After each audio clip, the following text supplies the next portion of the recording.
Salam əziz izləyicilər. Bugün DİM-in qəbul imtahana uyğun olan sınaq nümunələrini, sınaq izahlarını sizinlə paylaşacağım. Keçək suallarımızın izahına. Deməli, birinci sualımıza baxaq. Hansı temperaturda hər üç maddə eyni aqreqat halındadır? Yəni, götürdüyümüz temperaturda hər üç maddə eyni aqreqat halında olmalıdır. Baxıram A variantına. Müsbət 5-də X maddəsi mayedir. Yox, bax işte. Deməli, müsbət 5-də X maddəsi bərk haldadır. Y maddəsi maye haldadır. Z maddəsi isə bərk haldadır. Deməli, variantımız bu deyil. Mənfi 5-də X maddəsi bərk haldadır. Y maddəsi maye haldadır. Z maddəsi də nə haldadır? Bərk halda olacaq. Deməli, variantımız bu da deyil. Z variantına baxıram. Müsbət 15-də X maddəsi bərk haldadır. Y maddəsi maye haldadır. Z maddəsi də maye halda olacaqdır. C variantımız da 7. Müsbət 100-də X maddəmiz maye haldadır. Y maddəmiz qaz halındadır. Z maddəsi də qaz halındadır. Deməli, variantımız bu da deyil. Qalır Y variantı. Müsbət 25-də 3 maddə də, yəni X, Y və Z maddəsi üçü də, hər üçü də deməli, maye halındadır. Cavabımız da Y variantı. İkinci sualımızda hansı qarışıqlar distillə üsulu ilə ayrılır? Baxıram. Distillə üsulu əsasən spirtlərin, deməli, ketonların, yəni asetonun su ilə, etil spirtinin su ilə və ya sirkə turşusunun su ilə qarışığını ayırmaq üçün istifadə edilir. Benzinlə su ayrıcı qıfla ayrılır. Xörək duzunun su ilə qarışığını biz buxarlandırma və ya kristallaşdırma ilə ayırır. Cavabımız da 1 ilə 4 eləyəcək D variantı. Keçirik növbəti sualımıza. Deməli, sıra nömrəsi, əgər elektronlar neytraldırsa, elementlər, sıra nömrəsi elektron sayına bərabərdir. Sıra nömrəsi elektron sayına bərabərdirsə, burada 12 dənə ümumi elektron var və ikinci qrupda maqnezium yerləşdiyinə görə 2 dənə valent elektronu olduğuna görə burada 6-da 1-dir. Yəni faizi. Karbonda isə 6 dənə elektron ümumi var. Bunun valent elektron sayı 4-cü qrupda yerləşdiyinə görə 4-ü bölürük 6-ya. 3-də 2 edir. Sonra keçirik kalsiyuma. Kalsiyumda da 20 dənə elektron var. 20 elektrondan ikisi valent, 2 dənə demək, ikinci qrupda yerləşdiyinə görə ikisi valent elektrondur. 10-da 1 eləyir, yəni 10% eləyir. Cavabımız sizə deyimdə Y variantı eləməlidir. Y variantında deməli, oksigenin 8 dənə elektronu var, ümumi elektron. 6-cı qrupda yerləşdiyinə görə 6 valent elektronu var və 4-də 3 elədiyinə görə 75% götürə bilərik bunu. Cavabımız Y-bəndir. Keçirik növbəti sualımıza. Deməli, X maddəsi burada metaldır. Y maddəmiz də nədir? Qeyri-metaldır. Və X maddəsi birinci dövrdə yerləşdiyinə görə 1 valentlidir. Y maddəmiz isə, deməli, 6-cı qrupda yerləşir. 6-cı qrupda yerləşdiyinə görə bunu yazıram. Görürəm ki, 2 dənə tək elektronu var. Normalda 2 dənə tək elektronu varsa, deməli, 2 valentli olacaq. Bunların birləşməsini də bizdən istəyir. Olacaq X2, Y. Cavabımız da A-bəndir. Keçək növbəti suala. Birinci ayrılma üsulu distillədir. Distillə ilə biz etil spiritini ayıra bilərik. Bura 4 gedəcək. İkincisi ayrıcı qıfdır, durultma üsuludur. Durultma üsulunda bitki yağı, neft, su qarışığını bir-birindən ayırmaq üçün istifadə edə bilərik. 1 ilə 2 bura gedir. Buradan süzmədir. Üçüncüsü süzmə olduğuna görə deməli, cavabımız da 3 gedəcək. 4, 1, 2, 3 cavabımız da B variantı eləyir. 6-da karbon kütlə payı. Burada görürük ki, N dənə karbon var. Bir dənə karbon kütləsi 12 olduğuna görə N dənə karbon kütləsi 12 eləyəcək. 12 N-də 40%dirsə, 14 N, yəni bu ümumi kütləsidir. 14 N plus 16-da 100% eləyir. Buradan da ixtisar aparırıq və buradan N-i 1 tapırıq. Cavabımız da B-bəndir. Keçirik növbəti sualımız. Fosfor P4 yazılır. Ozon O3 yazılır. Oksigen də O2 yazılır. Bunların atom sayını tapmaq üçün P4, 4, 3 və 2 üçün biz ortaq məxrəc tapmalıyıq. Və bunlar üçün də ümumi ortaq ədəd 12 eləyir. N-ləri burada 12 yazıram. Deməli, ozonda burada 4 mol verib. Yəni, bir dənəsində 3 dənə varsa, 12 dənə atom varsa, deməli 4 moldur. Buradan X-i tapay. Bir dənəsində 4 dənə varsa, əgər 12 dənə varsa, deməli bu neçə mol olmuş? 3 mol olmuş. Y-imiz də neçə moldu? 6 moldu. Bunların cəmini istəyir. Cavabımız da D variantı eləyəcək. 8-ci sualımıza baxaq. Burada mis 2 hidroksidin kütləsi 98-dir. Sulfat turşusunun kütləsi 90. Burada tərkibində daxil olan oksigenin kütləsini 32-ni bölürük 98-ə. Burada C-də 64 qram oksigen var, bölürəm 98-ə. Hidrogenin kütlə payına baxaq. Hidrogenin kütlə payında da yenə də buradan 2-ni bölürəm 98-ə. Burada da həmçinin də 2 dənə hidrogen olduğunu 2-ni bölürəm 98-ə. Buradan görürəm, belə də bir-birinə bərabər. 2-ni götürə bilərik. Deməli, əgər riyaziyyatda belə bir qayda var da, əgər məxrəclər bərabərdirsə, sürətləri böyük olan böyük götürülür. Və görürəm ki, burada C-nin sürəti A-nın sürətindən 2 dəfə çoxdur. Belə nəticəyə gəlinir ki, deməli C 2A-ya bərabərdir. Cavabımız 1-2 eləyəcək A bəndi. Keçək növbəti suala. Dövri sistem verilmiş hissəsinin əsasən yarımqrup elementlərinin elektromənfiliklərinin artma sırasını müəyyən edin. Artma sırasını müəyyən edin deyir. Buradan baxırıq. Deməli, dövr üzrə soldan sağa doğru getdikcə elektromənfilik artırdı. Deməli, ən güclü elektromənfi element Y-dir. Aşağı gedəndə elektromənfilik azalır. Buradan bizə artma sırası dediyinə görə X, Z və Y olacaq. Cavabımız da B bəndi. Keçirik 10-cu sualımıza. Burada XY4 maddəsi verib və görürük ki, burada X-in kütlə payı ilə oksigen kütlə payı bərabərdir. Deməli, bunların kütləsi bərabərdir ki, kütlə payları da bir-birinə bərabərdir. Buradan görürəm ki, 4 dənə oksigen var. 4 dənə oksigendə 64 qram elədiyinə görə, deməli, 64 qramda X maddəsi var. Bizdən buradan XY4-ün nisbi atom kütləsini istəyir. 64 qram X ilə 64 qram oksigen eləyir 128 qram. 128 qram eləyir. Deməli, 128 tapdıq. Deməli, X2A-dırsa kütlə payı, Y-in kütlə payı A-dırsa, deməli 64-ün 2 dəfə az olacaq bunun kütləsi. 32 eləyəcək.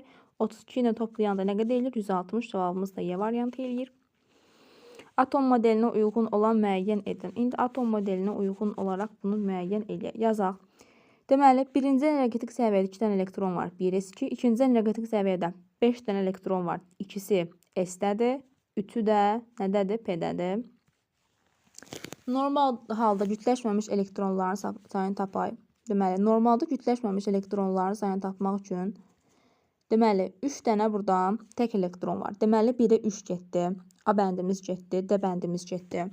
Valent elektronların sayı. Valent elektronların sayı biz demişdik ki, qrupun nömrəsinə uyğun olur. Yəni, S ilə P-nin üzərində olan rəqəmləri toplayırdıq, 5 eləyirdi. Deməli, Y variantı da getdi. Tam dolmuş orbitalların sayı. Tam dolmuş orbitalların sayı 2 dənə orbitalımız tam dolub. Yəni, 1S ilə 2S tam dolub, amma P orbitalı tam dolmamışdır. Cavabımız da 2 eləməlidir. 3, 5, 2. Cavabımız da C bəndi. Saf maddəni müəyyən edin. Saf maddənin bir formulu var. Amma qarışıqların formulu yoxdur. Çünki qarışıqlar bir neçə saf maddənin qarışığından əmələ gəlmişdir. Neft qarışıqdır, benzin qarışıqdır, çuqun qarışıqdır, polad qarışıq. Cavabımız B bəndi. Etil spiritinin bir formulu var. C2H5OH. 13-cü sualımızda SO2, O2 maddəsinin kütlələrini isə burada bərabər verir. Bunun 1 molunun kütləsi 64-dür, bunun 1 molunun kütləsi 32 qramdır. Bunların hamısını əgər ikisini də 64 götürsək, bura baxırıq. Atomların sayı. Deməli, 1 mol SO2 var, 2 molda nəyimiz var? Bizim oksigenimiz var. 1 molda 3 dənə atom var. Oksigenin də 2 molunda nə qədər atom var? 4 dənə. A-nın B-yə nisbəti 0,75 eləyəcək. B-bən sualımıza baxaq. Fiziki hadisə. Fiziki hadisə yanmadır, paslanmadır, koroziyadır, qızqırmadır, krekingdir. Belə bunlar kimyəvidir. Baxın, azotdan amonyakın alınması. Bu reaksiyadır. Kağızın yanması, yəni kimyəvi tərkib dəyişir. Südün turşuması kimyəvi tərkib dəyişir. Neftin krekingindən kimyəvi tərkib dəyişir. Amma havadan azotun alınması bu fiziki hadisədir. 15-ci sualda 1 molekulun kütləsini 30 bölünsün NA veribsə, 1 molekul 30 bölünsün NA-sa, burada 30 NO kütləsini bildirir. Yəni, X maddəsinin kütləsi 30 olmalıdır. Cavabımız da 1 ilə 2 eləyəcək. D variantı. Hansı elektron formulu atomun normal halına uyğundur? Normal halına uyğun olması üçün S-dən 1 orbital var, P-də 3 orbital var. Yəni, bu orbitallar tam dolduqdan sonra növbəti orbital keçməlidir. Baxırıq ki, burada A variantında S orbitalında 1 orbital olduğuna görə orada maksimum 2 dənə elektron yerləşməlidir. S elektronun orbitalı tam dolmamış, P orbitalına keçib. Deməli, bu həyəcanlanmış hala uyğundur. B variantına baxaq. B variantında da yenə görürük S orbitalı tam dolmamış P kesib. Bu da həyəcanlanmışdı. C variantına baxırıq. Bizim variant C variantımızda görürük ki, yenə də P orbitalı dolmamış gedib D orbitalına. D variantı da gedir. Cavabımız Y variantı eləyir. S orbitalı tam dolub keçib P orbitalı. 7-ci sualımızda Euler-Venn diaqramına uyğun olaraq bunu müəyyən edək. Bunun formulunu ümumiyyətlə yazaq. 1S2, 2S2, 2P6, 3S2, 3P6, 3P6'dan sonra 4S1 istisnamız vardı. 3D necə eləyəcək? 10. İndi dəmiri yazaq. Dəmirdə də 1S2, 2S2, 2P6, 3S2, 3P6, 4S2 və 3D6. Buradan normal halda 12 dənə elektron var. Baxıram, 6 dənə buradan, 6 dənə buradan. Bunda da 12 dənə var, bunda da 12 dənə var. Deməli, bir bura ortaya gedir. Birimiz ortaya gedəcək, bura yazıram. 7S elektronu var, misə aiddir. 2 bura gedir. Bir cütləşməmiş elektronu var. Bir cütləşməmiş elektronu var, misə də aid ola bilər. Baxın, bəli, bir dənə misə aiddir. 3 bura getdi. 4 dənə cütləşməmiş elektronu var, dəmirə aiddir. 4 də bura getdi. 2, 3, 1, 4. Cavabımız da C variantı eləyəcək. Keçirik 18-ci sualımıza. Burada suda yaxşı həll olan X maddəsi üçün hansı ifadə doğrudur? 0 səsidə qaz alındığı səhvdir. 0 səsidə bu artıq maye halındadır. 0 səsidə bərk halları səhvdir. Yəni mənfi 40 səsidə əriyirsə, deməli mənfi 41-də artıq bu bərk haldadır. Deməli bu da səhvdir. Su ilə qarışıq distillə üsulu ayırmaq ola bilər. Bəli. Bu düz götürülə bilər. Qarışıq maddədə səhvdir. Qarışıqların qaynama temperaturu yuxarı olur. Adi şəraitdə bərk haldadır. Xeyr, adi şəraitdə bərk halda deyildir. Cavabımız da cəbəndir. Bərk halda olan maddələrin həmçinin də qaynama temperaturları yüksək olur. Və kalium ionunda P elektronlarının sayı S elektron sayından ion deyirsə əgər, biz burada artıq 19-dan plus olanda çıxırdı. 18 dənə elektronu var. 18 elektronda 1S2, 2S2, 2P6, 3S2, 3P10, 2, 3P6 eləyəcək.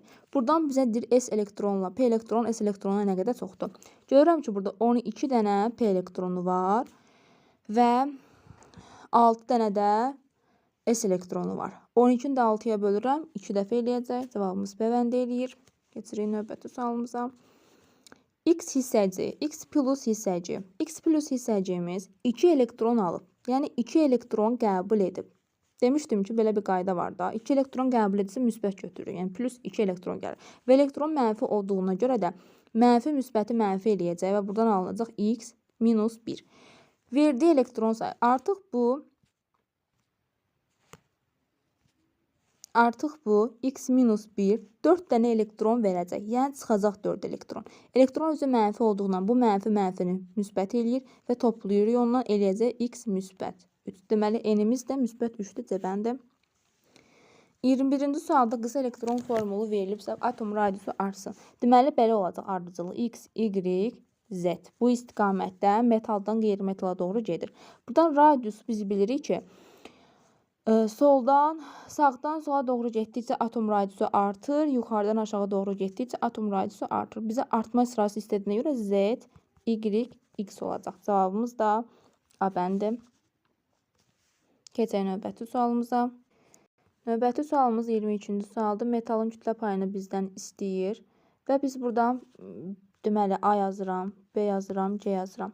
Kalium bromda yaza bilərik. Kalium kütləsi 39 plus 80 bromdur. B-də 23 plus 80-dir. C variantında 39 plus 35,5-dir. Buradan belə bir məntiqlə tapmaq mümkündür. Deməli, A variantında metalın kütləsi 39-dur. Qeyri-metalın kütləsi 80%-dir. B variantında metalın kütləsi 23-dür. Qeyri-metalın kütləsi 80-dir. C variantında metal 39-dur. Deməli, qeyri-metalımız da nə qədərdir? 35,5-dir. Və buradan görürəm C variantında metalın kütləsi qeyri-metaldan daha çoxdur. Qeyri-metaldan daha çoxdursa, deməli, nə olacaq? Burada onun faizi 50-dən çox olacaq. Yəni, tutaq ki, məsələn, 50-dən çox götürək. Bunda 50 böyük olacaq da, 50-dən böyükdür. B variantına görürəm metal azdır. Deməli, burada təxminən 5də 1 qədər 20% ola bilər. Buradan görürəm ki, yəni A variantı və B variantına baxdıqda bu ikisində 80 var. Deməli, metal burada az olduğunu burada az olur və burada təxminən demək olar ki, 25% götürmək olar. Və buradan da belə bir nəticəyə gətirir ki, məntiq baxımından C böyükdür A-dan. C böyükdür A-dan. Bir dəqiqə. C böyük olur A-dan, o da böyük olur B-dən. Variantımız da eləyəcək B bəndi. 23-cü sualımızda 2 dənə maddə verib bizə. Amonyakın həcmini verib 22,4 litrdir. Deməli, yadda saxlayın. Həcm verəndə artıq onu mola çevirin, sadə rəqəmlərlə eləyin. 22,4 litr 1 moldur. 1 molda 4 dənə atom var. Elə deyil. Deməli, 4 dənə A burada 4'dür. A burada 4-sə deməli 2A nə qədər eləyir? 8 eləyir. 8-dirsə bir dənə NO-da, yəni NO-nun 1 molunda 2 dənə atom varsa, deməli 1 molda 2 dənə atom varsa, 8 dənə atom varsa neçə mol eləyir? 4 mol eləyir. 4 molda nə qədərdir? 89,6 litrdir. X-imiz də 89,6 litr elədi. Növbəti sualımıza baxırıq. 24-cü sual. Deməli, bu sualı da rəqəmləri çeviririk. 0,4 molda 320 qramı bölürəm 0,4-ə eləyir. Deməli, 80.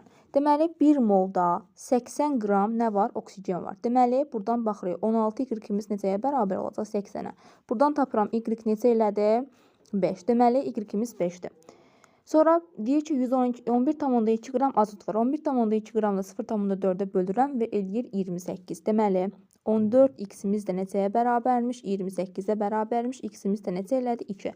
Bizdən də ümumi formul olacaq N2O5. Bunların da atom sayının cəmini istəyir bizdən. Cavab eləyir 7. Deməli, bu sualımız da belə getdi. Növbəti sualımıza baxaq. 25-ci sualda X hansı maddənin keyfiyyət tərkibləri eynidir? Keyfiyyət tərkib o deməkdir ki, yəni maddələrin tərkibinə daxil olan elementlər eyni olsun. Eyni elementlərdən təşkil olunsun. Baxırıq dəm qazı. Dəm qazı CO-dur. Kvars qumu yazılır silisium O2. Quru buz yazılır CO2. Kükürt dioksiddə SO2-dir. Buradan keyfiyyət tərkib eyni dediyinə görə 1 ilə 3 götürür. Çünki ikisi də karbon və oksigendən təşkil olunmuşdur. Bu sxem üzrə nə dəyişmir? Radius dəyişir. Radius həmçinin azalır. Nə qədər elementin yükü mənfi olsa, radiusu o qədər çox olacaq. Proton sayı dəyişmir. Elektron sayı dəyişir. Neytron sayı dəyişmir. Cavabımız da 2-4 eləyir. 27-ci suala baxırıq. Kiçik dövr elementləri üçün uyğunluğu müəyyən edin deyir. Deməli, bu element, baxıram, X elementi 3-cü dövrdə yerləşir. Deməli, bu yuxarıda olan ədədlər nə olmalıdır? 3-cü dövrü bildirməlidir. Deməli, 1-ə Y bəndi gedə bilər. 1-ə Y bəndi. Çünki 3-cü dövrü bildirir. 2 ilə 1-in cəmi. Sonra Y-ə baxırıq. Y 5-ci qrupda yerləşir. Deməli, 5-ci qrup olmalıdır. Cavabımız eləyə bilər C bəndi. Yəni, baxın, burada 5-dir. 2 ilə 3-ün cəmi. Z-imiz də 7-ci qrupda yerləşir. Yəni, 7 olmalıdır. A da ola bilər, B də ola bilər. Amma ona fikir vermək lazımdır ki, X və Y əgər 3-cü dövrdə yerləşirsə, deməli, Z ondan bir dənə az olmalıdır. Yəni 2 olmalıdır. Deməli, cavabımız da 3-ə A getdi. 8-ci sualımızda nüvəsində 24 proton olan elementin normal halda cütləşməmiş elektronlarının sayını və bu elementin dövrü sistemdə qrupunun nömrəsini müəyyən edək. Baxaq. 24 dənə protonu varsa, deməli, bu hansı elementimizdir? Xrom elementidir. Xrom elementi istisna vardır. Deməli, onun formulunu yazayım. 1s2, 2s2, 2p6, 3s2, 3p6, 4s1 və 3t5. Normalda cütləşməmiş elektronların sayı bir dənə S-də var, 5 dənə də deməli D orbitalında olduğundan 6 dənə cütləşməmiş elektronu var və bu elementin dövrü sistemində mövqeyini istəyir. Deməli, buradan 4 ilə əmsallar var qabaqlarında. O əmsallardan hansı 2 dənə fərqli rəqəmlisə, hansılar böyüksə onu götürür. Deməli, 4-cü dövr neçədə yerləşər? Üzərində olan rəqəmlərin cəmi 6-cı B yarım qrupu. B-də əlavə yarım qrup bildirir. Sonra 29-cu sualımıza baxırıq. Kükürdün birləşmələri verib. Kükürd atomunun birləşmələrə uyğun qısa elektron formulunu istəyir. Deməli, qısa elektron formulunu baxıram. Kükürd burada müsbət 4-dür. Burada müsbət 6-dır. Həyəcanlananda, deməli, kükürd normalda 2 valentli olur. Həyəcanlananda 4 və 6 valentli olur. Deməli, kükürdün normal halda qısa elektron formulu belədir. 3s2, 3p necədir? 4-dür. Amma bu həyəcanlar. Deməli, həyəcanlandıqda belə olacaq. 3s2, 3p 3, bir dənəsi də gedir 3d-yə. Burada 4 valentlidir. Burada 6 valentli olduğuna görə belə olacaq. S-dən də bir dənəsi gedir d-yə. 3s1, 3p3 və 3d2. Bu qədər. Sonra keçirik 30-cu sualımıza. Dövr sistemin verilmiş hissəsində əsas yarım qrup elementlərə göstərilmişdir. Deməli, x-imiz artıq buradan bilmək olar. X-imiz nədir? X-imiz maqneziumdur. Yəni, sıra nömrəsi 12 olan hansı elementdir? Maqnezium elementidir. X-in hidridinin formulunu yazın. X 2 valentli elementdir. 2 valentli element olduğunu həm də bilmək olur ki, bunun qısa elektron formulu necədir? 3s2-dir. 3s2 olduğundan ikinci qrupda yerləşdiyi 2 valentlidir. Deməli, bunun hidridi belə olacaq. XH2 hidridi. X və Y-in əmələ gətirdiyi birləşmənin formulu. Əgər X 12-dirsə, ondan yuxarıda olan hissə necə olacaq? 8 vahid ondan az olacaq. Yəni, 12-dən 8 sıxıram. Neçə qalır? 4. Deməli, burada nə yerləşir? 4 yerləşir. 4, 5, 6, 7. Deməli, sıra nömrəsi 7 olan element hansıdır? Azotdur. Azot da 3 valentli olduğundan, maqnezium da 2 valentli olduğundan bunların əmələ gətirdiyi birləşmə də belə olacaq. X, 3, Y, 2. Bu birləşmənin bir molekulunda proton sayı. Deməli, X maqnezium olduğundan 3 dəfə proton sayı bir dənədir, 12 dənədir, 36-nın üzərinə gəlirəm. Azotun 1 molunda 7 dənə proton var, 2 dənəsində nə qədər var? 14 var. Topladıqda nə qədər edir? 50. Deməli, 50 dənə protonumuz var. Suallarımız bu qədər idi. Bu və bunun kimi sınaq izahlarını istəyirsinizsə, kanalımıza abunə olmağı unutmayın.